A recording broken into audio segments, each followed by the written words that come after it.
Кентаулықтар бүгін осы жерді жаңа түсірген, мен геопорталмен көрсеткен сендерге. Нарда газовый труба өтеді.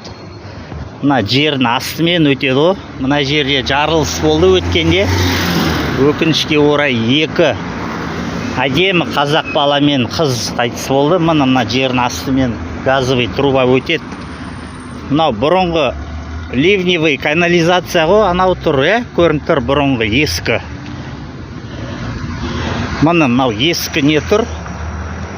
Былай келеміз. Опа! Қызыл линия. Қызыл линияда ана бәле тұр. 2006-да анау корейс өз айтқан, пара беріп мен істедім, не істейсің ал деп.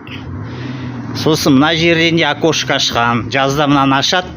Адамдар өте алмайды, коляскасы бар, велосипед яқтан өте алмайды ешқайсысы. Бұл қазір 1 майда, 1 мартта ашылады.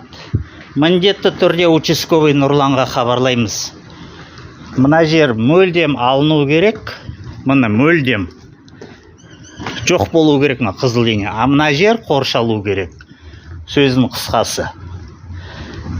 Дорогие кентауцы, я сегодня открывал вам портал, геопортал Туркестанской области. Смотрите, на красной линии газон написано торговый центр летний.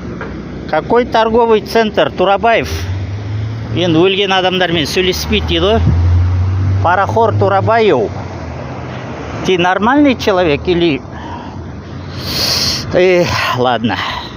Даже мынау лимонға мен не жазғам, қазақшасы жоқ деп арыз жазғам. Қазір процесс идет. Лимон, көрініп тұр сендерге, мына орыс несі, погребняк дейма, коля дейма, соның несі, жері. Талын бәр қураған, мына жерде обрезка жоқ ешқандай. Тасып Жандосқа приемға жазылдым.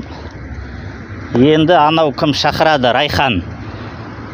Сейдуалиева Райхан Амангелдиевна шақырады бізді.